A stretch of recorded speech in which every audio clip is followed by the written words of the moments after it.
was actually going to make our country better. And we're in an incredibly unique situation where we've had both of the candidates in office before, and we've gotten to see what they would do. And when facts come to facts, my life was better when Trump was in office. The economy was higher, inflation was lower, things were better overall. And now with Kamala's administration, things haven't been so fantastic. And she's saying she can fix the problems that her administration has caused, but I just don't know if I can afford to take that risk. And you had people, and I'm not talking about the neo-Nazis and the white nationalists, because they should be condemned totally. But you had many people in that group other than neo-Nazis and white nationalists. When he uttered those infamous words that there were very fine people on both sides of the protest, including, by extension, very fine people marching with the neo-Nazis and the white supremacists.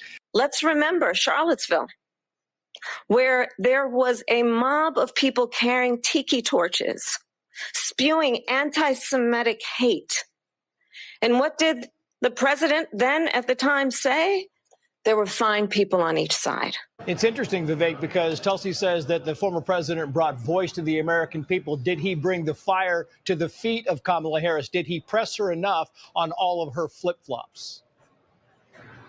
Well, I think the most important part was that he actually spoke for the 80-plus million Americans, probably 90-plus million Americans, if things go well, that are going to vote for him. But also for many of the Americans who may even disagree with some of his positions. They don't want to stay out of World War III. I think Donald Trump spoke really clearly to the fact that Kamala Harris's words pale in comparison to his actions in securing peace. We were on the brink of war with North Korea, kept us out of it, avoided two major wars that we're now in, Russia, Ukraine, what's going on in the Middle East. And so I think he really landed that. As far as it goes to holding Kamala Harris's feet to the fire, you had muted mics in each direction. That's the job of the moderators. And particularly one of the two moderators, I thought, did a disastrous job today in feigning fact checks of Donald Trump without remotely even appearing to apply those same standards to Kamala Harris. But I do trust the voters, Trace. They've been tricked by the media before. I think many voters are now attuned to that. And so what we may see is that may actually backfire in a counterintuitive way, where people feel like Donald Trump's being set up. What's up, y'all? Gerald here, creator of Gospel Chops and your host for this YouTube channel, back with another video. Now, y'all, we got to talk about this debate that went on yesterday that has the whole media in an uproar. Why? Because they can't decide who won the debate. You got the left claiming that Kamala won in a landslide. You got the right claiming that Donald Trump won in a landslide because he was jumped in a 3-on-1 situation and he still stood 10 toes down and held his own. Well, I'm kind of in the middle. I feel like both candidates flopped. Because if you look at the footage of what happened last night, you see Kamala never answered a serious question. And it's interesting that this woman who wants to kill the filibuster in the Senate found the filibuster useful in her debate. She said, as long as I dance around for 2 minutes, I only got 2 minutes to speak. If I can just shake and bake and shuffle and shake and shuck and jive for 2 minutes, maybe they'll forget that I never answered the question that I was asked. The first question out the gate was, are Americans better now than they were 4 years ago? And she got off into some story about how she was raised and her mother bought her first house. And lady, we don't care nothing about that. What are you talking about? And then they kick it over to Donald Trump and he can't answer his questions on a level that a 5th grader would understand. So if you're not a politico like me and in tune with these topics, you don't even know what he was talking about. And let me say this, Donald Trump got in every talking point that he wanted to get in. He talked about the border and immigration. He talked about the economy. He talked about abortion because somehow Democrats think this is an important voting point. But in tune with Roe v. Wade, he addressed it and told you it was kicked back to the states. He got in every point he wanted to make, including the important point of, she says she got all these plans, but she ain't done nothing. Why don't you stop here now and go back to DC and do everything you're talking about? She didn't have a response. But if you're not in tune with these topics, maybe you didn't understand his delivery. It was a bit convoluted. So I'm calling this debate a wash. Because in some aspects, he sucked. in some aspects, she sucked. But I've talked to several people since seeing this debate situation, and nobody knows what her plans are at this point. Nobody knows what her policies are at this point, and it's been busted out. That she put up a policy page on her website, but that very policy page was a cut and paste from Joe Biden's campaign. Y'all, somebody decoded the HTML for the page and it said, vote for Joe Biden in the HTML code on the page. They cutting and pasting, y'all. These are not serious people. This is not a serious candidate. We cannot put the fate of America in the hands of this phony candidate. Can you imagine what President Xi will do when this woman walks in the room? Can you imagine what President Putin will do when this woman walks in the room? Can you imagine the mullahs of Iran, what they will do when this woman walks in the room? They'll probably look at her like she was over there looking at Donald Trump.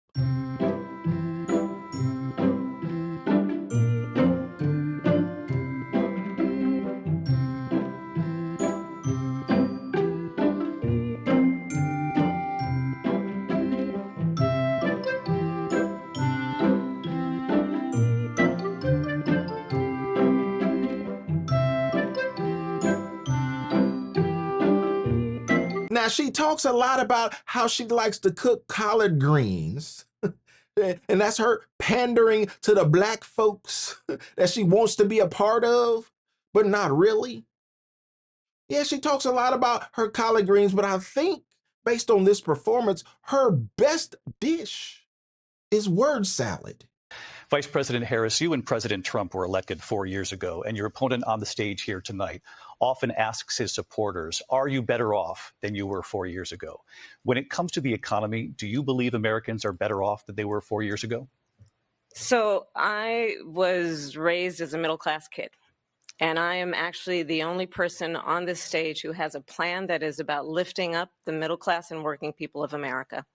I believe in the ambition, the aspirations, the dreams of the American people.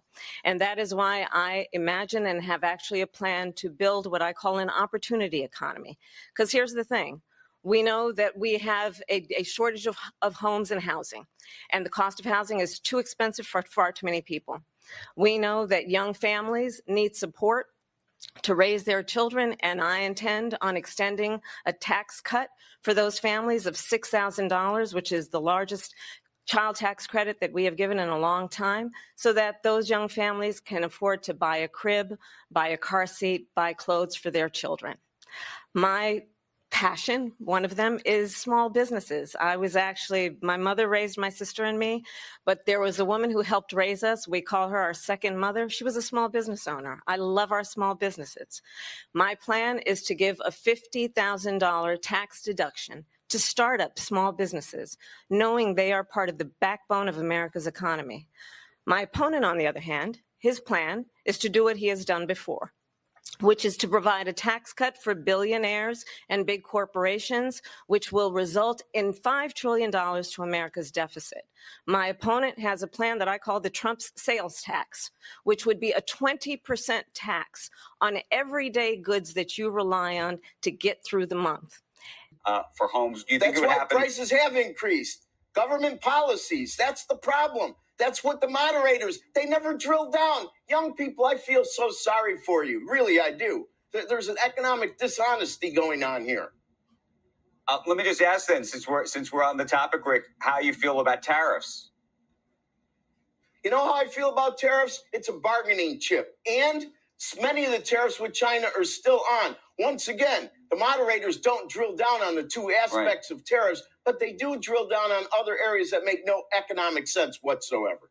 But you don't think the tariffs raise prices? Just as a mathematical economic... Listen, prices are going up no matter what, Andrew. Whether you do it on the tax side, whether you do it on the tariff side, our policies are silly. We can't be Santa Claus. All those programs aren't policies, they're promises that never get by Congress, and each one of them has a cost we can't afford because we've done this before. When you prepay and you make policies that don't make economic sense, you may think you're getting a benefit. Look at what we learned yesterday. Finally, wages reach 2019, but it doesn't reflect how much they've gone up since 2019. If you're out there and you're a young person, study up. Study up. All these superstars that made recommendations in such a timely fashion yesterday, maybe they don't feel the pain of what's going on, but I feel bad that they can't buy houses and insurance. You think these prices of insurance are going to go down, Andrew? You think people in Florida that could barely hold on to their homes could afford 300% increases in their insurance? There is no question about that. It's a very true statement. Right. So why don't we talk about it? Why don't we talk about it? Well, then there's other issues around climate issues and other things that are affecting things in Florida. What issues did you learn last night? It's a longer conversation, the Vice President smart and she could memorize that Trump takes the bait, but the ABC people were like a turkey shoot. Rick, we're going to continue the conversation right now about CPI. I want to get everybody's take on what we're just hearing as it relates to this inflation data. The one thing I need people to understand, and the takeaway I want you to grasp from this debate, is that you've never seen her so polished. We've seen her in incidents where she's overseas with other dignitaries in foreign countries.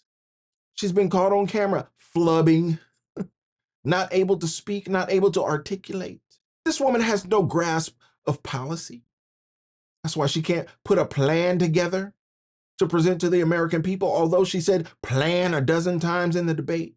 All she really had was some weird facial expressions that came across smug and condescending, because she knew if he responded a certain way, they would call him a misogynist. I bet they was just waiting to drop that one on him.